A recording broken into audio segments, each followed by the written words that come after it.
Korupsi. Kayaknya kita udah sering banget ya dengar kata ini, sampai mungkin udah biasa aja gitu.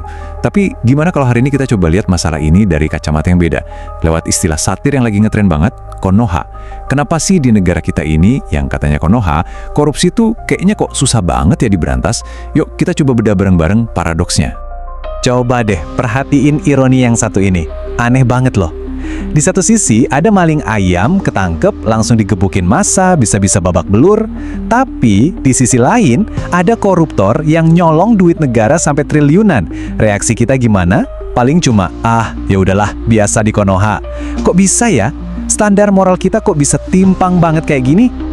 Oke, kita masuk ke bagian pertama ya, ironi negeri Konoha. Nah, di sini nih, kita bakal ngeliat gimana kompas moral kita sebagai masyarakat tuh kayaknya ada yang salah, ada cacat yang mendasar banget. Dan ini pertanyaan yang bener-bener nonjok sih. Kenapa coba? Kita bisa lebih murka sama maling ayam yang dampaknya tuh kecil dan kelihatan langsung, tapi kok kita kayak, ya udahlah, sama koruptor yang nilap triliunan. Padahal duit itu kan buat masa depan jutaan anak bangsa loh. Pola pikir kayak gini tuh bukan cuma salah, tapi bahaya banget. Dan coba lihat nasib akhirnya, beda banget kan? Maling-maling kecil itu nasibnya ya di penjara, atau bahkan ada yang tewas digebukin massa. Terus koruptor, wah hukumannya ringan, duit korupsinya juga belum tentu balik semua, pas bebas bisa hidup mewah, malah bisa kepilih lagi jadi pejabat. Ini bukan cuma nggak adil, ini tuh nunjukin kalau sistem kita udah gagal. Jadi pertanyaannya, kenapa sih masalah ini susah banget diberantas? Jawabannya, ternyata ada di sesuatu yang nggak kelihatan mata. Sesuatu yang nggak bisa diukur pakai tes apapun, yaitu kejujuran. Integritas, intinya sih soal jujur dan punya prinsip. Gini deh, kita kan gampang banget ya ngetes orang pinter atau enggak, tapi gimana caranya kita ngetes kejujuran hati seseorang? Nggak bisa kan? Itu kan urusan tersembunyi, yang tahu cuma dia sendiri sama Tuhan. Oke, sekarang kita coba mainin sebuah skenario kecil ya, semacam tes kejujuran. Coba deh, posisikan diri Anda di situasi ini.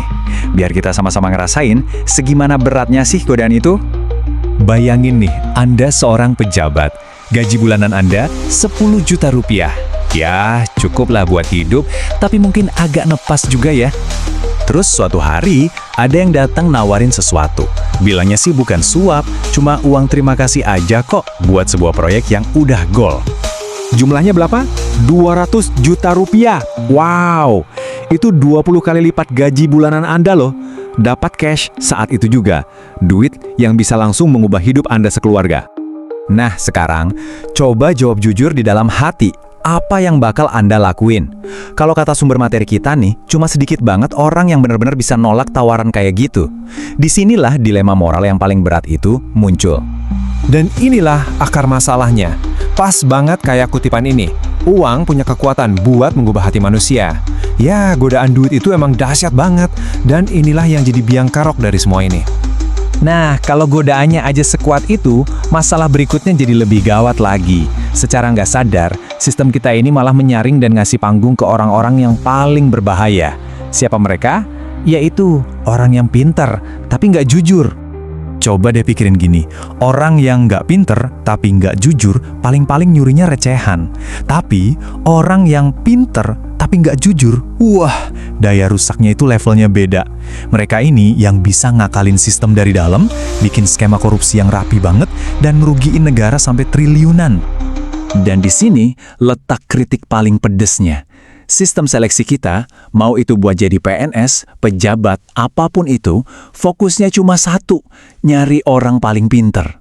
Kita sibuk banget nyari otak yang paling encer, tapi kita bener-bener lupa sama satu hal yang jauh lebih penting, nyari hati yang paling jujur. Terus solusinya gimana dong? Oke, di bagian terakhir ini kita bakal bahas jalan keluarnya. Kuncinya adalah menjadikan integritas sebagai syarat nomor 1. Jadi, kalau kita rangkum, ada 3 biang kerok utama yang bikin korupsi ini subur banget. 1, hukumnya tumpul ke atas.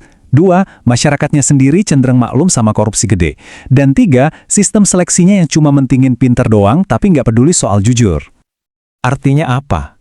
Artinya, berantas korupsi itu bukan cuma soal nangkep-nangkepin orang doang. Ini jauh lebih besar dari itu. Ini soal mengubah budaya kita. soal mengubah total nilai-nilai apa yang kita anggap penting sebagai sebuah bangsa. Dan ada satu kutipan yang benar-benar ngerangkum semuanya.